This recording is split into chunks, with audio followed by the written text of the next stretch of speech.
Second chances can be really hard to give. After somebody has wronged you, it can take time to heal and forgive them for what they did and allow yourself to open up to them again.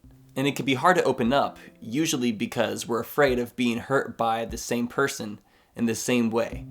It's a common defense mechanism that we put up to try to protect ourselves from being hurt physically, mentally, or emotionally. But we do want to give people second chances because we ourselves would want to receive a second chance if we were to wrong somebody else. Because of this, I do think we should give others second chances, because I think it's important to give people chances and opportunities to grow and learn from their previous mistakes. But what if we were to apply that to, say, movies, TV shows, music, or video games? If we dislike one of these things, should we give that a second chance? Especially if we knew we disliked it the first time? I mean, why waste our time and go through it a second time if we just know it's going to bore us or leave us dissatisfied? Well, maybe it's because once time passes, we might enjoy media or entertainment that we didn't like a few years ago. That's because we change as people. We gain new life experiences, wisdom, and new perspectives on life. For example, a movie about a breakup might bore and have no impact on a teenager. But that same teenager could end up enjoying the movie several years later as a young adult after they've gone through a serious heartbreak or breakup themselves. And then they can relate to it and have a better understanding and enjoy that art more. That's the interesting thing about art and entertainment is it's not always for us at a specific time in our lives, but could always be there for us if we need to relate to it in the future.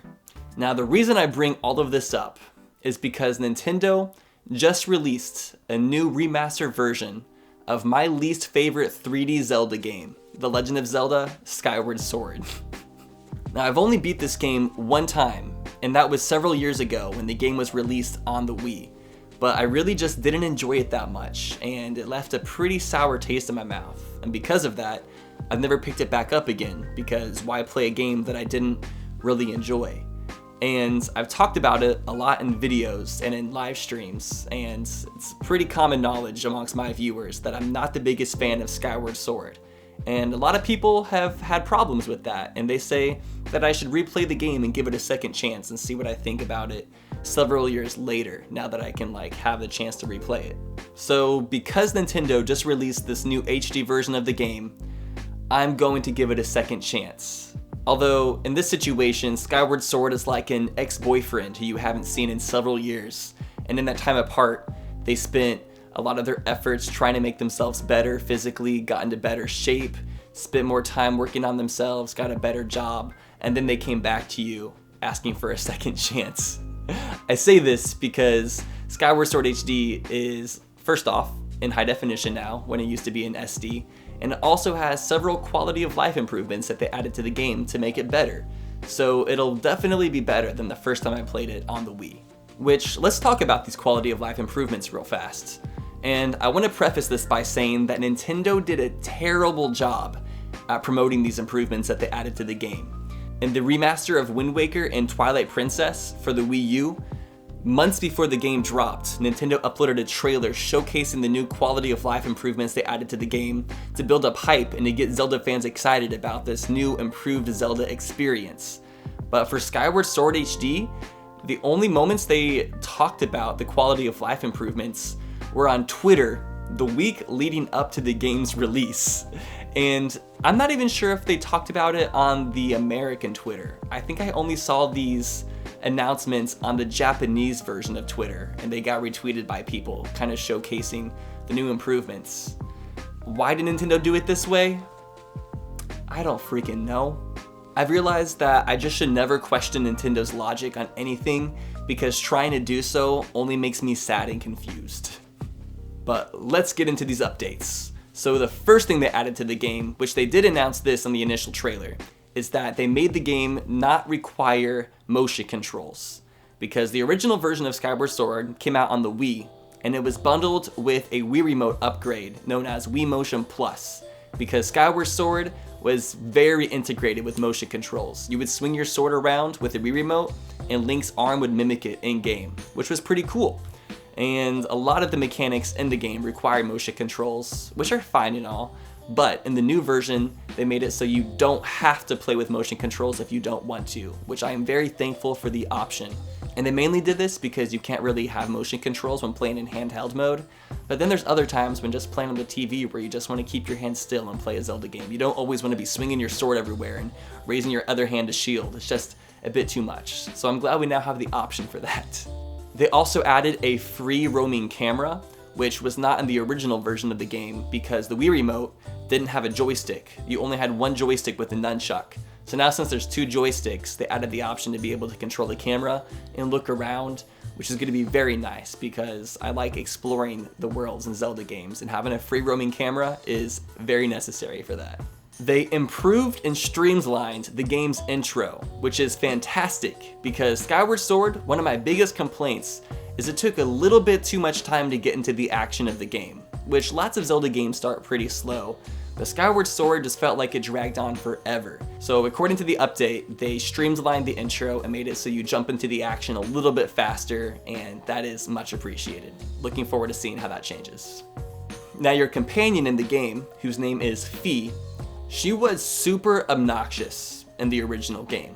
Lots of people kind of get annoyed by Navi from Ocarina of Time, and the thing is, Fi makes Navi seem like an angel.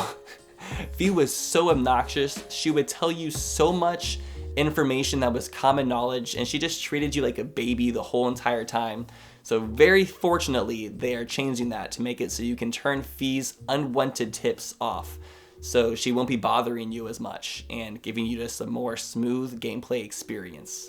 And the last quality of life improvement that I think might be one of the biggest is that they made it so the info boxes that pop up whenever you pick up a new item or rupee don't show up a second time whenever you recollect an item.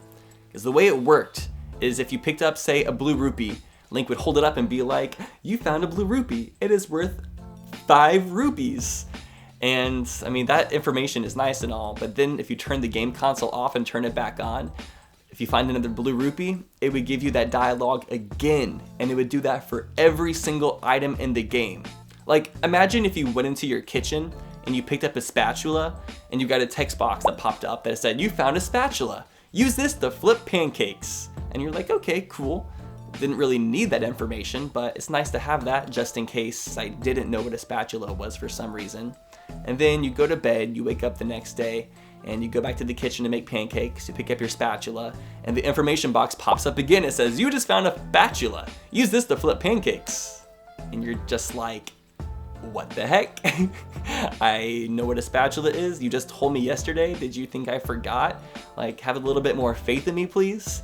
And then you go to sleep, wake up the next day, you go to the kitchen, you pick up your spatula, and it says, "You found a spatula. Use this to flip pancakes." And by that time, you just want to throw the spatula against the wall and just scream in agony because you're so annoyed by this text box. Now imagine if life was like this, but for every single utensil in the kitchen.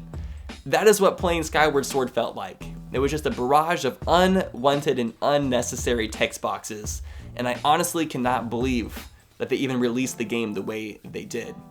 But they learned from their errors, and they have improved the game. So thank you, Nintendo, for not making the game so obnoxious this time. Now there might be some other quality of life improvements or updates to the game that I don't know about, because Nintendo seemed very untransparent about letting people know about the updates. So while playing the game, I might learn about some new updates that they added, or who knows? They might have added new content to the game and just not told us and left it as a surprise. We'll have to just play the game and see. But all that being said, I do plan on playing Skyward Sword HD, and I'm going to be making a traditional Let's Play of the game. So while I'm playing through it, I can talk about all of the things I like about the game and the things I dislike, and we can have more open discussions on my feelings of Skyward Sword and form new opinions on it now that Nintendo has gone through and refined the gaming experience. As a massive Zelda fan, I'm honestly really excited about this because there was lots of things I liked about the game, from the hilarious characters to the in-depth story to the wonderful map and music, along with the dungeons. The dungeons were very intricate, and the combat and some of the mechanics were really fun as well. So I'm excited to experience all of this again, but with some of the things I disliked about the game improved. Now, they haven't improved all of my grievances with the game, but I'm not going to go into a list of all the things that I find wrong with the game right now. I'll just wait and kind of talk about those during the Let's Play when we get to them. But I hope you guys join me for this Let's Play of Skyward Sword. I think it's going to be a fun experience, and this Zelda game is known to be the first Zelda game on the Zelda timeline. So it'll be a little bit interesting to just kind of play it again knowing this information and just getting to experience a somewhat new Zelda experience. I've only played this game one time, and it was a long time ago, so I'm excited to give it a second chance. And although I'm gonna sort of know what to do, it's gonna probably be half blind because I don't remember a lot of the elements of the game. So it'll still be an adventure, and we'll do a lot of exploring, and I'm sure I'll get stuck in stuff. But that being said, I hope to see you guys there. Make sure to subscribe to my YouTube channel so you can be notified when I post the first episode. And also, if you enjoyed the video, consider giving it a thumbs up to help me out in the algorithm. Anyways, thank you all so much for watching this video, and I hope you guys are open to give more people and things second chances.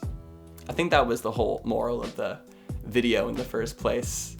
I don't know, I don't do these types of videos very often, but regardless, I hope you enjoyed, and I'll see you next time. Peace.